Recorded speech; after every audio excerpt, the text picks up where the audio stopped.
전 세계 10대, 20대들의 전폭적인 지지를 받는 최고의 MG 팝스타 빌리 아일리시가 이제는 아예 작정하고 매년 한국을 찾기로 한 것 같습니다.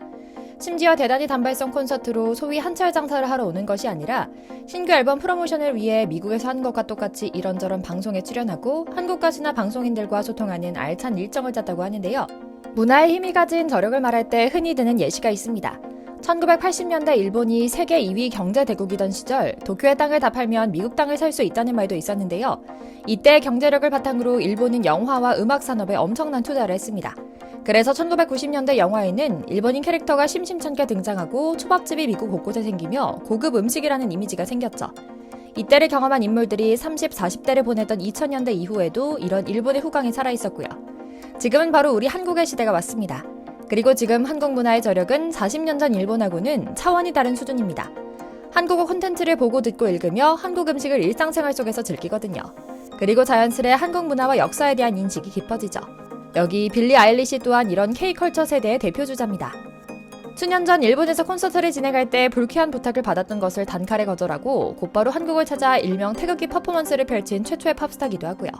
그때부터 매년 광복절이면 꼭 일본이 보란 듯 한국에서 콘서트를 열기도 합니다. 외신들은 그녀가 이번에도 일본을 패싱하고 굳이 한국을 찾은 이유에 대해 당시 일본인들에게 당한 불쾌한 기억에 대해서 통쾌하게 복수하는 것이라는 분석을 내놓고 있죠.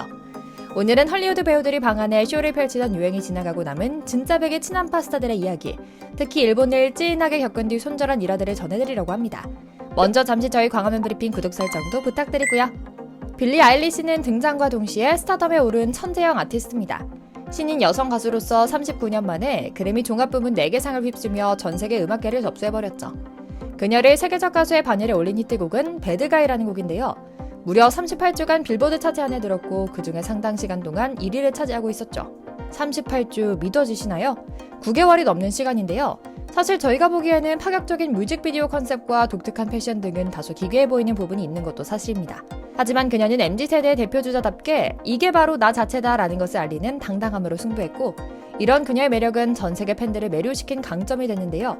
그렇게 당당한 나 자신의 소신을 중시하는 그녀가 이번에 한국을 찾아 소탈한 모습으로 자신의 신규 앨범을 홍보하는 행사를 돌았는데 이게 또 한국 연예인들이 하는 방식과 미국에서 하던 방식을 절묘하게 섞어 멋지게 소화하고 가며 화제를 모았습니다. 그녀는 한국에 오자마자 블랙핑크 제니와 함께 앨범 창음회를 열어 팬들과 가까운 거리에서 자신의 새 노래를 소개하기도 하고 KBS 음악 프로그램에도 출연했으며 유재석, 조세호가 나오는 유퀴즈에도 출연해 매력을 뽐냈죠. 그런데 사실 우리 한국 팬들은 그녀의 이런 행보가 그렇게 낯설지 않습니다. 이미 수년 전 첫 내한 공연부터 광복절을 골라왔던 비하인드 스토리로 한 차례 감동을 줬거든요. 그녀는 정확히 4년 전인 2018년 8월 15일에 아시아 독점 단독 콘서트를 열었습니다. 그녀 역시 광복절인 것을 알고 있었고 이를 기념하기 위해 팬에게 건네받은 태극기를 몸에 두르는 퍼포먼스를 선보여 찬사를 받기도 했는데요. 조금 낯섭니다. 전 세계 팬들의 사랑을 고루 받는 것이 아무래도 자신의 영업 측면에서는 유리할 텐데 말이죠. 사건은 첫 콘서트를 기획하고 소식을 알린 단계에서부터 시작했습니다. 그녀는 구체적인 일정이 정해지지 않은 상황에서 무려 아시아 단독 콘서트를 열게 됐다며 한국을 방문하게 됐다는 소식을 전한 적이 있는데요. 이때 일본 팬들이 엄청나게 반발하며 비난을 퍼부었다고 합니다. 일본 팬들의 사랑을 저버릴 셈이냐, 어려서 잘 모르는 것 같은데 아시아에서 공연하려면 일본이 우선이다 등등 그냥 보더라도 좀 어이없는 발언들이 대부분이었는데요.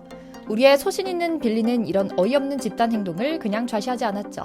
당장 콘서트 날짜를 광복절로 정한 뒤 대대적인 홍보를 펼친 것은 물론이고 금세 지웠지만 일본에서 날 직접 볼 일은 없을 거야 라고 못 받기도 했고요. 아예 한국에 일찍 들어와 개인 자격으로 시내 곳곳을 돌아다니며 관광하기도 했습니다. 여느 대학의 교환학생처럼 고양이 카페에 가기도 하고 지하철 역사 곳곳에서 유쾌한 사진을 남겼거든요.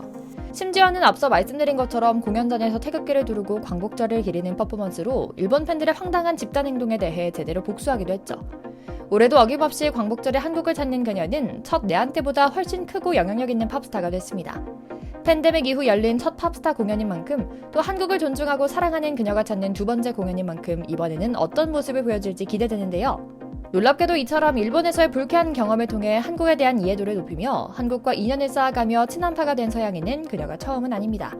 영화 홍보차 일본을 방문한 톰 크루즈가 현장에서 일본인 기자에 둘러싸여 조롱을 받던 한국 취재진과의 약속을 지키기 위해 곧바로 한국을 찾았고 이후 10번이나 한국을 방문하며 다른 국가와는 완전히 차별화된 특급 팬서비스를 선보이고 가는 일은 이미 유명합니다. 당시 일본으로 원정 취재를 갔던 한국 연예방송 취재진은 일본 기자들의 텃세로 구석다리를 배정받았다고 하는데요. 발언권조차 얻지 못하다가 오기가 생긴 기자는 겨우 발언권을 따냈다고 합니다. 그리고 언제 한국을 방문할 것인지를 물었고요. 그런데 분위기가 심상치 않았다고 합니다. 일본 기자들이 한국을 무시하는 마음에 실소를 터뜨렸는데 톰 크루즈는 갑자기 정색을 하며 일본 기자들에게 무안을 줬기 때문인데요. 이어 그는 꼭 한국을 찾겠다 약속한다는 말을 했고 다른 헐리우드 스타들이 한국을 찾지 않을 때부터 쭉 한국에서 엄청난 수준의 팬 서비스를 선사하고 갔죠. 자신을 보기 위해 찾아온 팬들을 위해 무려 2시간이나 손수 사인을 해주는 것은 물론이고 한국을 찾을 때마다 유행하는 인사법을 익혀 멋진 모습을 연출하기도 했고요. 뿐만 아닙니다. 작은 몸에서 터져나오는 폭발적인 가창력과 섹시한 외모로 전 세계적으로 수많은 팬을 보유한 아리아나 그란데는 빌리 아일리시와 비슷한 경험을 한 뒤 아예 일본에 관련한 모든 관심을 끊어버리기도 했습니다. 사실 그녀는 대표적인 친일본 가수였습니다. 한국과 일본의 차별 대우를 한 것은 물론이고 자신의 패션, 사상, 음악 곳곳에 외색이 짙었거든요. 어떻게 보면 일본인 입장에서는 이 정도로 자기 사람인 그녀의 마음을 휙 돌아서게 만든 일은 어떤 일이었을까요? 사건은 2019년 신곡 세븐링스를 발표하며 그녀의 손바닥에 새긴 타투가 공개되자 벌어졌습니다. 7개의 반지를 뜻하는 단어 7륜을 일본어로 새겼는데요. 일본인들은 갑자기 그녀의 타투를 비난하기 시작합니다. 알고 보니 아리아나 그란데가 새긴 단어는 반지 7개를 뜻하는 것이 아니라 전혀 다른 의미를 지녔기 때문인데요. 일본인들은 아리아나 그란데의 새 타투는 일본어로 고기펀을 뜻하는 말이라며 잘 모르면 검색부터 해봐라 라고 몰아붙였죠.